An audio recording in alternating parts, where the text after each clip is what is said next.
Good afternoon, Autism Parents. It's Dr. Payne again. I know you guys are the second video, but since I've been away, I've missed you and I have so much to say. So just recapping from the other video, you know, guys, I recently came back from Colombia. I was there for 5 days for a destination wedding. And I am dying to know what you guys do or how was your experience if you have traveled abroad with your kids. And I just want to share with you my experience or my tips and tricks.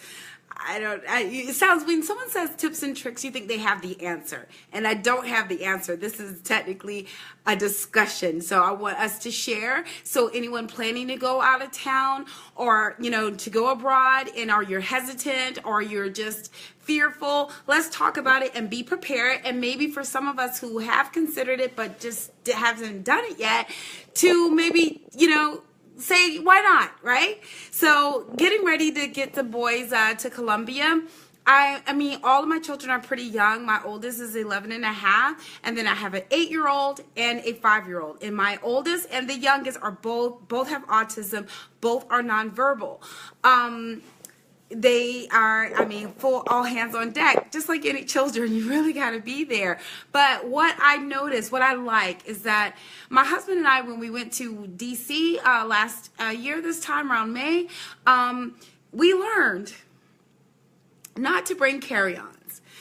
And I know that sounds crazy because a lot of us are like, oh, checking luggage, going to baggage claim, that's a drag. Just get a carry-on and make it happen. And I mean, having a carry-on with so many kids, it sounds crazy, but even though somewhat people do, they have a carry-on and then they check a bag or whatever. I'm saying, if you can, moms, dads, autism parents, avoid the carry-on process. Are you crazy? Like, to me, because you need your hands. You don't need to be worried about that extra bag or leaving your luggage alone because you know they hate that at the airport, or while you chase this kid or worry about holding hands. And I have to, because I have wanderers. My oldest will silently walk away and my youngest will fast run, like elope like crazy, like fast as he can. So I have to have my hands free, and I need people traveling with me, my husband, to be free. And so checking luggage makes total sense for us because we don't have to worry about keeping up with that. See my treadmill. I'm one of those people with treadmill with things on it. Even though you guys know I work out, but I just do my fitness videos. It serves me better.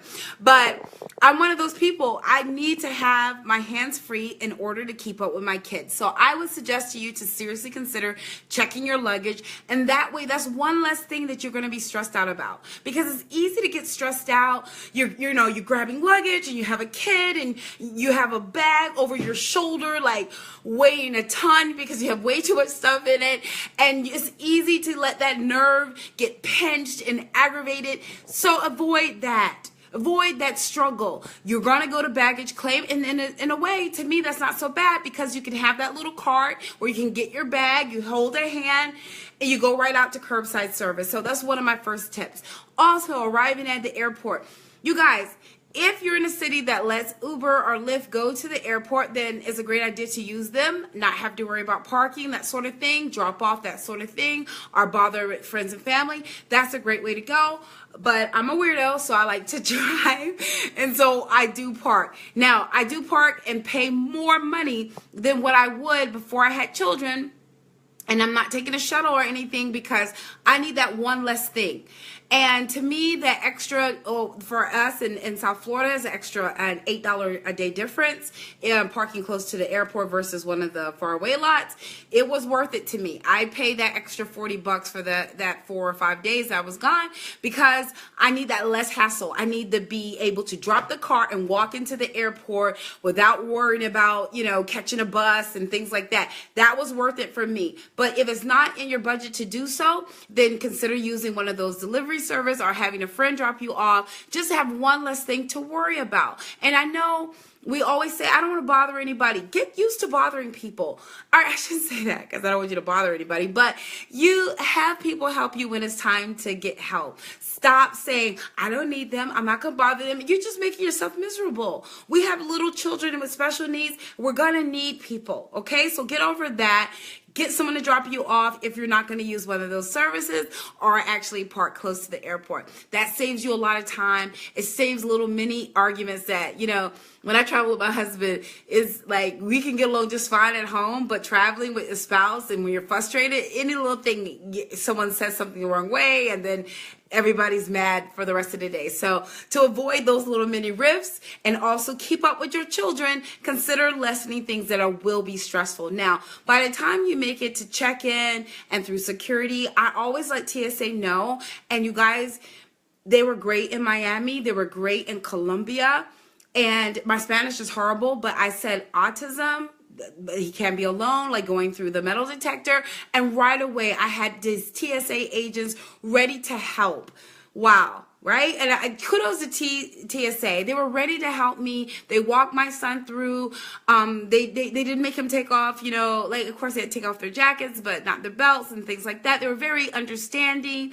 So I had a good experience with that, and I didn't panic as much. So now going through there and actually sitting down, I like to sit far away from people. Of course, I like to prep my children, tell them what we're going to do. We're going to go on the plane. A lot of schools suggest that you use social stories, so that might be something you want to do, but mostly I'm a talker. We sat right next to the plane. This is going to be fun. This is what we're going to do. You're going to be a good boy when you go on. And as soon as we get on the plane, you guys, and another reason why I also believe to please check your luggage. And I know the airport can lose your luggage. I know that. But if you're carrying a carry-on onto the plane, it's sort of hard to keep up with your child, put them in the seat, put the carry-on overhead, look for overhead, and you're going through those narrow aisles. Don't do that to yourself. But getting on the plane, sitting my son down, believe it or not, the boys were good. Just like they were on the plane to DC. I didn't have any major issues. I also like to remove the shoes, especially for number one, because he's very sensitive and he likes his shoes off. So as soon as we got down, sat down on the plane, I removed his shoes. I also put him in the inner aisle just to make sure he doesn't grab anybody or the airline attendant going by. So I suggest that using a window seat for your child as well. Just making them comfortable immediately. And so we were able to travel well. I appreciated that. I also want to give you guys some little tips. My kids are very routine and they eat oatmeal almost every morning. So I literally did pack little packs of oatmeal. And I did pack little paper bowls for the hotel room, and just using the hot water from the coffee, the coffee pot, make them oatmeal in the morning first thing and not have to worry about going down to the buffet, whether they would eat or not. So number 3 had oatmeal almost every morning. And I also brought a little bags of Captain Crunch and cereals for number 2, and that made it easier. I also suggest for you guys to get one of these bags. Like, it looks huge, right? But what it is, it folds into a small, like almost bigger than your hand size, little tiny blue bag. And it's very lightweight. And when we were out, I just had a knapsack on and loaded. Of course, a change of shirt, some diapers because my kids are not potty trained. They're incontinent, I should say, and so I always have some changes there, some snacks, and I even didn't travel with a purse when I was out of town, you guys. I literally need all my hands quickly available for the kids, so I put almost everything there, and any souvenirs and stuff that we brought, I was able to load it into this lightweight bag and travel around like that, and it really saved me some time. So when I don't want you guys to be fearful of going places. I didn't do anything for years. Gregory is 11 and a half. I'm telling you about 2 trips, like other than, where we flew out. So, and each time, because of my fear, I limited myself on doing things. I limited myself on having a quality of life that I wanted to have. I limited myself on enjoying or experiencing things because I thought I couldn't, because I thought my kid wouldn't, because I thought it would be difficult. And, life is difficult. So, is it going to be difficult if I stay home? Yes. Am I going to have a hard time at Publix even shopping? Yeah. It's going to happen. So you cannot just not live my autism parents because you think it's going to be difficult. Granted, it may be, but you also may have a good time. My good friend just said to me in a post that she, for spring break, she normally doesn't go out with her kids alone without her husband, but she decided that she was going to that one day. She was going to take her kids to the museum, and they were going to have a good time. And guess what they did? So sometimes I believe if you set the intention in your mind and you think positively and you just go out and try to do it, guess what? It's a good chance. It's a good chance that you're going to have a good time. It's a good chance that they will enjoy themselves. There's also a good chance that there won't be a major meltdown, that it'll be a good thing for the children. The children enjoy themselves and you will enjoy yourself, and then you'll have these experiences. So, I mean, I'm not going to kid you. Everything wasn't rosy posy. The hotel room, beautiful, right? But the lock on the door didn't work. And I have a runner. And he's super smart. So as soon as he figured out he can leave, you guys, he took off. And like I had another room. None of the locks work. It was crazy. And so they're like, no, nobody, this is secure, it's safe. And I wasn't worried about the safety, as that nobody understands. I have a kid who knows no fear.